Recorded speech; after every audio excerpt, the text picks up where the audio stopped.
राम राम। जय माता दी। आज मां के पावन नवरात्रों की नवमी है। आज का नवरात्रा मां सिद्धिदात्री के नाम से प्रसिद्ध है। मां सिद्धिदात्री सभी सिद्धियों को प्रदान करने वाली है। कहते हैं भगवान शिव को भी सारी सिद्धियां मां सिद्धिदात्री ने दी थी। कई लोग अष्टमी को मां का पूजन करते हैं, कई लोग नवमी को कन्या पूजन करते हैं।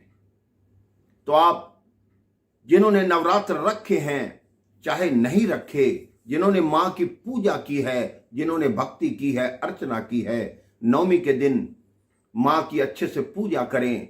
अगर हो सके तो हवन यज्ञ करें।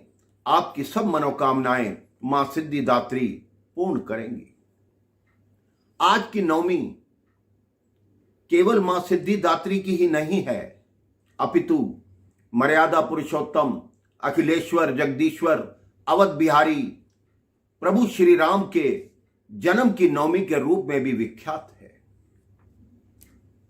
जब पृथ्वी पर पाप बढ़ने लगे तब पृथ्वी सहित सारे देवता श्री नारायण के पास पहुंचे कि हे नारायण, इतना पाप बढ़ चुका है, रावण के अत्याचार से पृथ्वी त्राही त्राही बोल रही है, आप इसका कोई उपचार कीजिए। तब नारायण ने कहा, आप किसी प्रकार की चिंता मत करो, क्योंकि जब सीमा से बढ़कर पापों का विस्तार होता है, जहां में उस समय नारायण का अवतार होता है। सभी देवताओं को दिलासा देकर कि मैं अयोध्या के चक्रवर्ती सम्राट महाराज दशरथ के घर में मां कौशल्या के गर्भ से जन्म लूंगा। तत्पश्चात सभी देवता पृथ्वी सहित हर्षित होकर अपने धामों को लौट आए। अब सारी प्रकृति प्रभु के जन्म की प्रतीक्षा करने लगी। राजा दशरथ जो कि संतानहीन थे और उसके मन में संतान के प्रति कुछ था भी नहीं कि मेरे भी संतान हो, एक दिन ऋषि वशिष्ठ अपने पुत्र को लेकर उनके महल में आए। उनका बालक रोता जा रहा था। तीनों रानियां भागी आई, गुरु से पूछा कि गुरुदेव, ये बालक क्यों रो रहा है, चुप क्यों नहीं हो रहा। रानियों ने भी चुप कराने का बहुत प्रयास किया, लेकिन वो चुप नहीं हुए।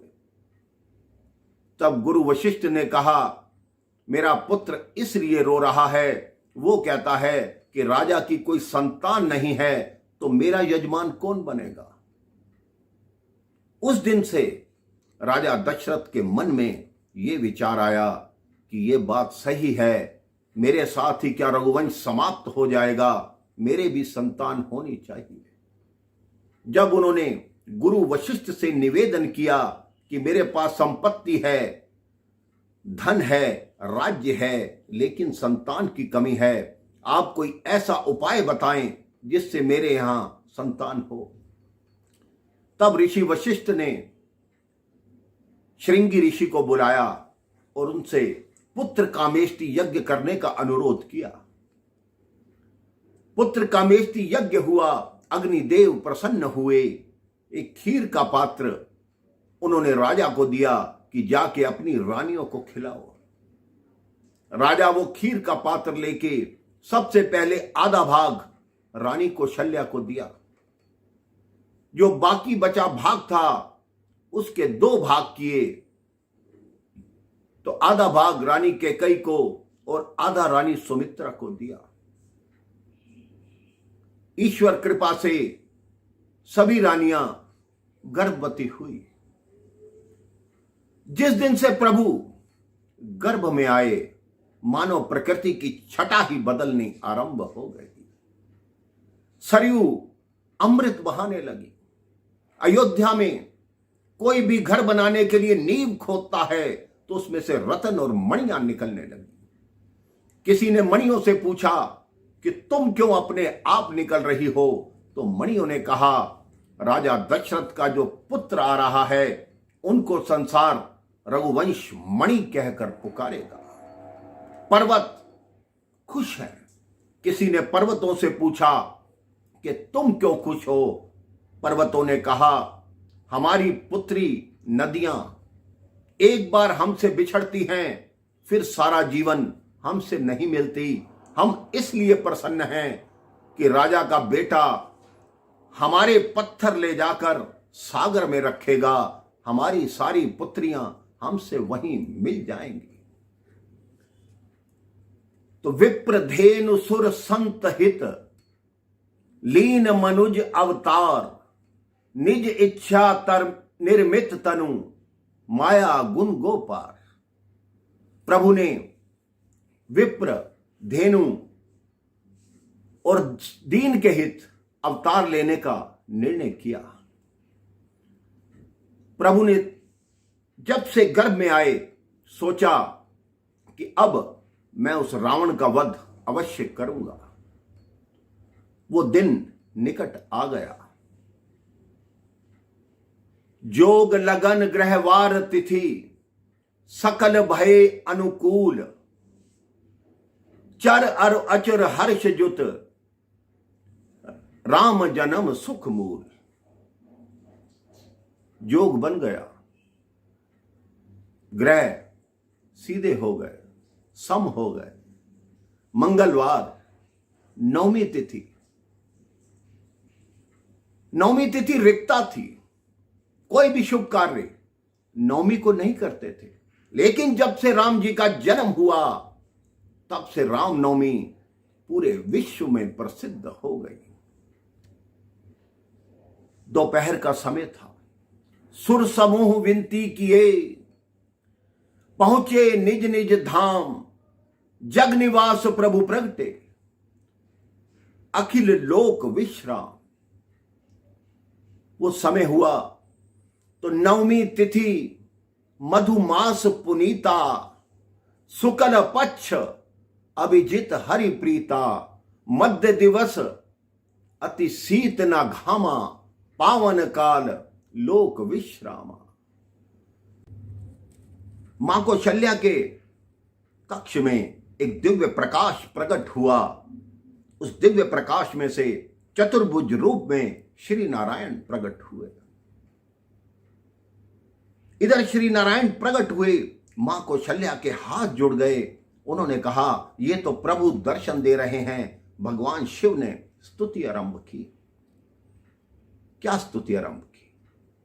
भय प्रगट कृपाला, दीन दयाला, कौसल्या हितकारी, हर्षित महतारी, मुनि मन हारी, अद्भुत रूप विचारी, लोचन अभिरामा, तन घन श्यामा, निज आयुध भुज चारी, भूषण बन माला, नयन विशाला, शोभा सिंधु खरारी, कह दुई कर जोरी, अस्तुति तोरी, के विधि करहूं अनंता, माया गुण ज्ञाना, तीत अमाना, वेद पुराण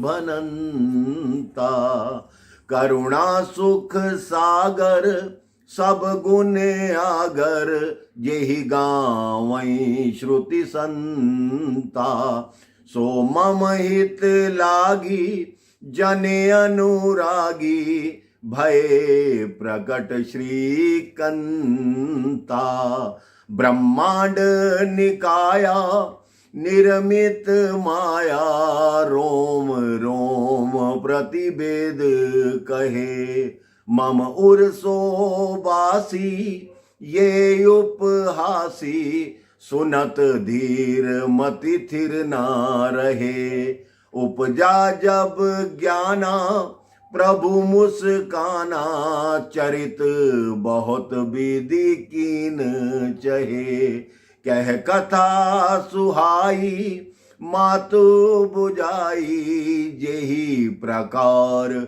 सुत प्रेम लहे, माता पुनि बोली, ये मति डोली तजहूं तात ये रूपा। कीजे शिशु लीला अति प्रिय शीला, ये सुख परम अनूपा। तब वचन सुजाना रोदन ठाना, होई बालक सुरभूपा। यह चरित जे गावई हरि पद पावई, तेना परई भवकूपा। यह चरित जे गावई हरि पद पावई, तेना परई भवकूपा। प्रभु को हमारे देश की मां कहती है कि हे प्रभु, चतुर्भुज रूप में नहीं, आपने मुझे वचन दिया था कि आपके पुत्र के रूप में आऊंगा, तो मेरे शिशु के रूप में आइए और शिशु लीला खींचिए। प्रभु ने मां के आगे शीश झुकाया कि ठीक है मां, अब मैं शिशु बनूंगा। प्रभु शिशु बन गए, लेकिन रोए नहीं। मां कौशल्या बोली, शिशु ऐसे नहीं होते, शिशु लीला कीजिए, रोइए। प्रभु ने कहा, मैं क्यों रोऊं, मुझे कोई परेशानी नहीं। तो मां ने कहा, भक्त की आंख में आंसू थे, तभी तो तुम अवतार लेकर आए हो। अब तुम्हारी आंख में आंसू आएंगे, वो आंसू करुणा के आंसू होंगे। तुम्हारी आंख के आंसू इस संसार से सारे पाप को समाप्त कर देंगे। तभी तो बोला है कि सुनि बचन सुजाना रोदन ठाना, होई बालक सुरभूपा।